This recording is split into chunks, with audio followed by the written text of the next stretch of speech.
नमस्कार प्यारे बच्चों, मैं आयुष्मान आप सभी का विजडम क्लासेस पर हार्दिक स्वागत करता हूं। और होली के इस जबरदस्त अवसर पर आपको और आपके परिवार को बहुत बहुत हार्दिक शुभकामनाएं। उम्मीद है आप सभी लोग बहुत अच्छे होंगे, बहुत बेहतर होंगे और अपने त्यौहार को बहुत अच्छी तरह एंजॉय भी कर रहे होंगे। और उसी आपकी इंजॉयमेंट के बीच में मैंने कहा पढ़ाई को आप बिल्कुल भूल ना जाएं। और इसीलिए मैं आपके लिए बड़ा ही महत्वपूर्ण, बिल्कुल छोटा सा टॉपिक में छोटी छोटी लेकिन महीन बातों का रिवीजन कराने के लिए टॉपिक है बड़ा महत्वपूर्ण। बोलो कौन सा? कोल्ड चेन, जिसकी हम लोग चर्चा करेंगे आप इस छोटे से सेशन में। देखो भाई, और इस सेशन में जुड़ने से पहले मैं आपको बता दूं, एक इंफॉर्मेशन देना चाहता हूं, वो ये कि जितने भी विजडम की तरफ से एएनएम के कोर्सेज लॉन्च हुए हैं, चाहे वो बिहार का हो, चाहे वो यूपी का हो, चाहे वो ऑल स्टेट का हो, सभी पर भारी डिस्काउंट है, बम्पर छूट है। और ये डेट जो है 24 से लेकर के 27 तक ही आपको ऑफर मिल पाएंगे। तो फटाफट जाकर के इसको ले सकते हैं। यदि आपको एक बढ़िया बुक चाहिए जिससे आप एएनएम की तैयारी कर सकते हैं, तो निश्चित है कि आपको जो है एक एएनएम की लिए बुक चाहिए, जो कि आपको विजडम के एप्लीकेशन पर या फिर आपको फ्लिपकार्ट पर मिल जाएगी। इस बुक में भी जबरदस्त डिस्काउंट है, जो कि सर पहले 850 की मिल रही थी, अभी मात्र मात्र 600 की मिल रही है। तो बार बार ऐसे मौके नहीं आएंगे और हर ऐसे मौके को जिसपे आपका फायदा हो भुनाना जरूर चाहिए। आइए बिना देरी के हम लोग शुरू करते हैं और जानते हैं भाई आखिर कोल्ड चैन है क्या। सबसे पहले तो अगर आप इस सेशन को देख रहे हैं और आपको यदि मालूम है कि कोल्ड चैन क्या है, तो फटाफट उसका टेम्परेचर तो कम से कम कमेंट कर सकते हैं।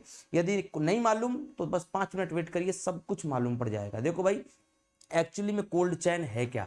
मैं आपसे कह दूं कि भाई कोल्ड चैन का मतलब, अगर कोई भी वैक्सीन किसी भी फैक्ट्री में, किसी कंपनी में मैन्युफैक्चर की जाती है, भाई समझना जरा ध्यान से कि मान लो कि ये भाई कोई कंपनी है छोटी सी, और यहां पर कोई जो है वैक्सीन बेटा मैन्युफैक्चरिंग की गई। लेकिन आपको तो बेटा मालूम है कि वैक्सीन जहां पर मैन्युफैक्चर की जाती है कभी भी वहां पर लगाई नहीं जाती है। और आपको मालूम है कि जो वैक्सीन होती है उसको हम लोग एक ठंडे तापमान पर ही रख सकते हैं। क्यों?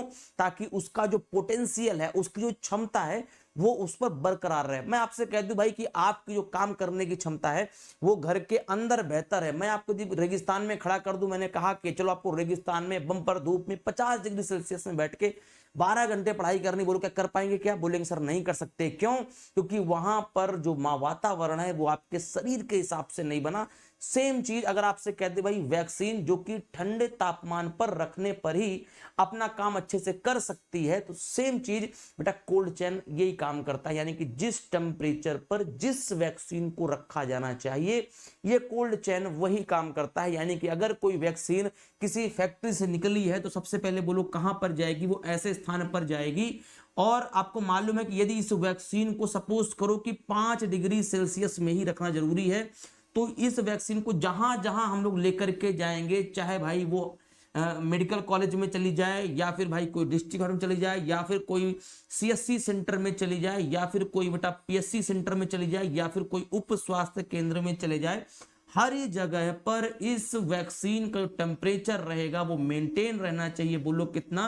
सपोज करो 5 डिग्री सेल्सियस था, तो बाद में भी कोई कितना चाहिए इसको? 5 डिग्री सेल्सियस चाहिए। यानी कि टेम्परेचर में कोई बदलाव नहीं होना चाहिए। अगर कहीं पर भी कोई बदलाव दिखा किसी भी प्रकार की वैक्सीन के टेम्परेचर में, तो वो अपना पोटेंशियल लॉस कर देगी और जितना बेनिफिट उससे मिलना चाहिए किसी बच्चे को, वो नहीं मिल सकता।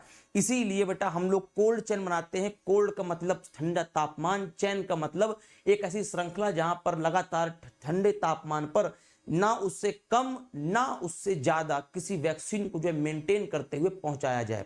अब मैं आपसे कह दूं भाई इसके लिए नॉर्मल कितना होता है टेम्परेचर कोल्ड चैन का, तो भाई समझना कि 2 डिग्री सेल्सियस से लेकर के और 8 डिग्री सेल्सियस के बीच में इस टेम्परेचर को जनरली हम लोग ट्रांसफर का टेम्परेचर मानते हैं। हालांकि कुछ ऐसी वैक्सीन भी हैं जो इससे नीचे तापमान पर स्टोर की जाती हैं, आगे चर्चा करते हैं। देखो भाई, जनरली वैक्सीन किस प्रकार से मूव करती है, मैं एक बार बताता हूं आपसे। अगर मैं आपसे मेरे प्यारे बच्चों ये कह दूं यहां पर कि मान लो बेटा वैक्सीन मैन्युफैक्चरिंग यहां पर की गई, तो यहां पे सपोज करो कि वो एयर ट्रांसपोर्ट के माध्यम से जा रही है, तो वहां पर 2 अलग अलग टेम्परेचर की वैक्सीन होती हैं।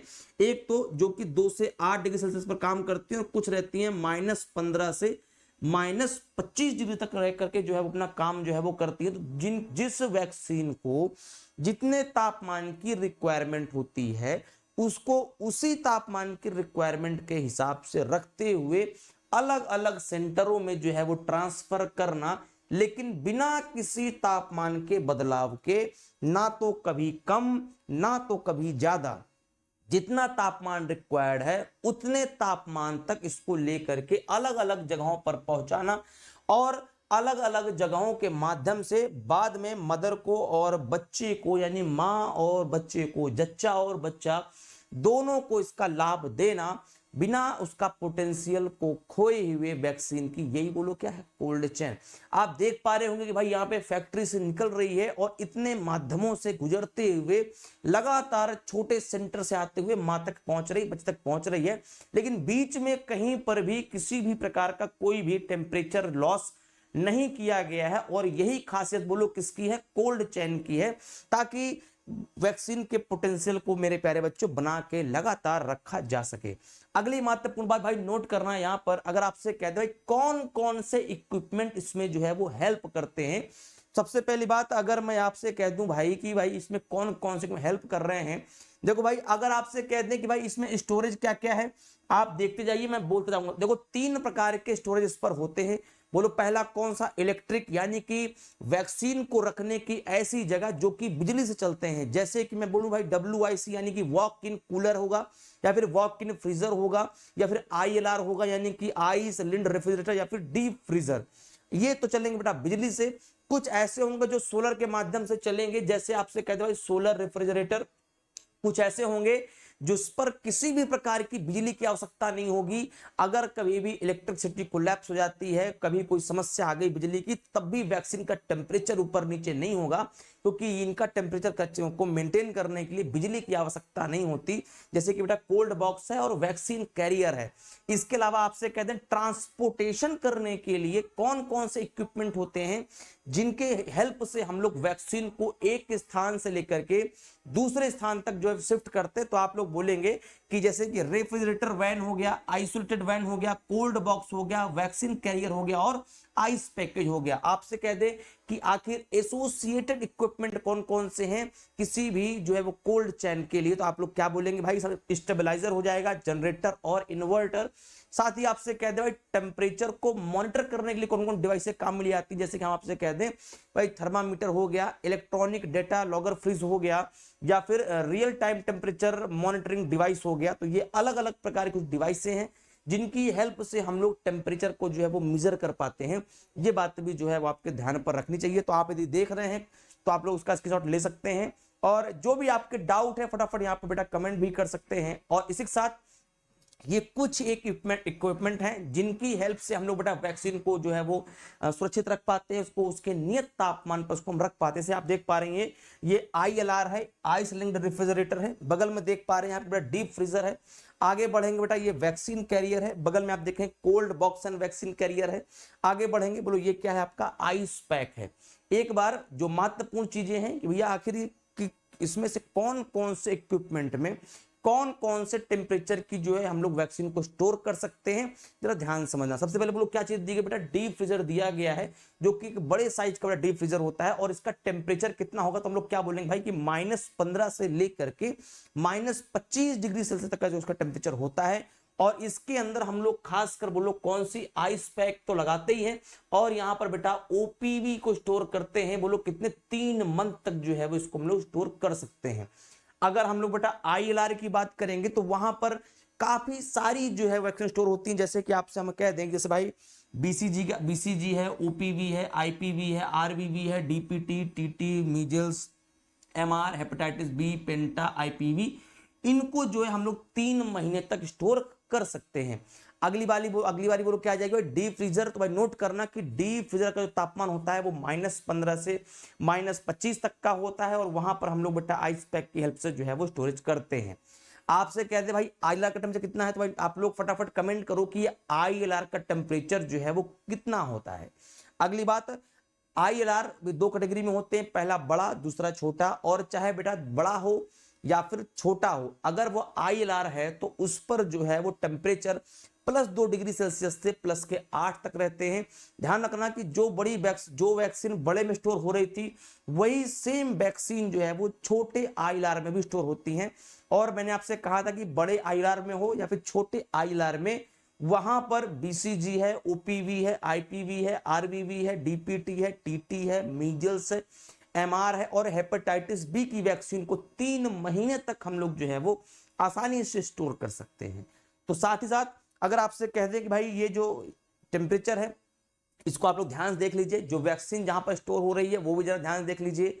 और हम लोग आगे बेटा बढ़ेंगे, कुछ एक जैसे कोल्ड बॉक्स बेटा कह दे, यहां पर चाहे बेटा कोल्ड बॉक्स हो, चाहे कोल्ड बॉक्स स्मॉल हो, चाहे बड़ा हो, या फिर वैक्सीन कैरियर हो, तीनों का ही जो टेम्परेचर होता है वो 2 डिग्री से लेकर के और +8 डिग्री तक रहता है। और यहां पर लगभग सभी प्रकार की जो वैक्सीन होती है उनको हम लोग स्टोर कर सकते हैं, लेकिन कुछ घंटों के लिए।